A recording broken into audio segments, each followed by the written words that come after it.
আসসালামু আলাইকুম প্রিয় চাকরি প্রার্থী ভাই ও বোনেরা, আজকে আপনাদের জন্য আরো একটি নতুন ভিডিও নিয়ে হাজির হলাম। আর এই ভিডিওতে আজকে আমরা আলোচনা করব জেলা প্রশাসকের কার্যালয় সিরাজগঞ্জ একটা নিয়োগ বিজ্ঞপ্তি প্রকাশ করেছে। আমরা সেই নিয়োগ বিজ্ঞপ্তি নিয়ে আজকে বিস্তারিতভাবে আলোচনা করার চেষ্টা করবো। আপনারা ধৈর্য সহকারে সম্পূর্ণ ভিডিওটা দেখলে আশা করি অবশ্যই উপকৃত হবেন। তো বিজ্ঞপ্তিটা প্রকাশ করেছে 6 এপ্রিল 2025 এবং বিজ্ঞপ্তিতে কি বলছে দেখেন।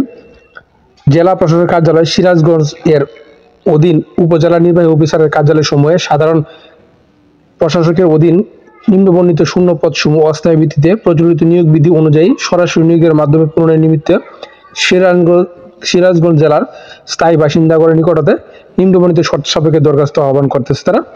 এখানে টোটাল 2টি পদে লোক নিবে, 2টি পদে টোটালি আপনার 20 জন লোক নিবে।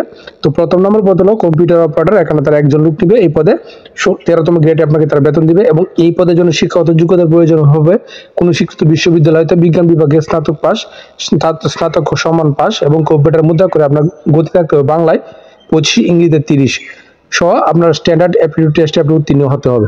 এবং 2 নম্বরে যে পদ অফিস সহকারী কাম কম্পিউটার মুদ্রা করি, এখানে তারা 19 জন লোক নিবে 16তম গ্রেডে, তারা বেতন প্রদান করবে এবং আপনার উচ্চ মাধ্যমিক সার্টিফিকেট পরীক্ষা উত্তীর্ণ হতে হবে এবং কম্পিউটারে চালানো দক্ষ থাকতে হবে এবং স্প্রেডশিট ও প্রেজেন্টেশনে দক্ষ থাকতে হবে এবং computer word processing, data entry ও টাইপিং এ আপনার প্রতি মিনিটে গতি থাকতে হবে 20 বাংলায় এবং ইংরেজিতে 20 গতি থাকতে হবে। তো এই 2টি পদে যদি আপনি আবেদন করতে চান তাহলে আপনাকে আরো কিছু শর্ত অবশ্যই জানতে হবে।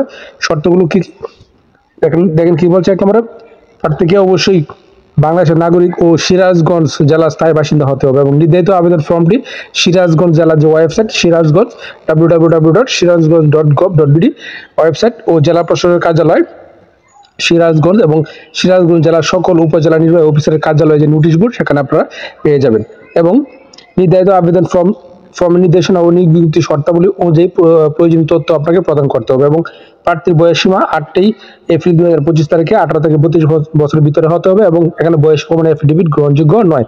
এছাড়া বয়স সীমা সংক্রান্ত অন্যান্য বিধিবিধান এখানে প্রযোজ্য হবে এবং মৌখিক পরীক্ষার সময় আপনি যদি লিখিত পরীক্ষা উত্তীর্ণ মৌখিক পরীক্ষার সময় আপনার কি সনদপত্র আপনার উপস্থাপন করতে হবে। দেখেন এখানে কি বলছে, শিক্ষাগত যোগ্যতার সকল সনদ এবং সংশ্লিষ্ট ইউনিয়ন পরিষদ বা সিটি কর্পোরেশন কর্তৃক প্রদত্ত নাগরিক সনদ, জাতীয় পরিচয়পত্র বা অনলাইন জন্ম সনদ এবং মুক্তিযোদ্ধা শহীদ মুক্তিযোদ্ধা বীরাঙ্গনা সন্তানের ক্ষেত্রে সর্বশেষ আপনার যে সনদ সেই সনদ আপনার প্রদর্শন করতে হবে এবং কুটনী গোষ্ঠী তৃতীয় লিঙ্গ ও প্রতিবন্ধী প্রার্থীর ক্ষেত্রে কর্তৃপক্ষ কর্তৃক প্রদত্ত সনদ এবং ডাউনলোডকৃত অ্যাপ্লিকেশন কপি এবং কোটা সম্পর্কিত প্রচলিত সর্বশেষ সরকারি নীতিমালা এখানে তারা অনুসরণ করবে।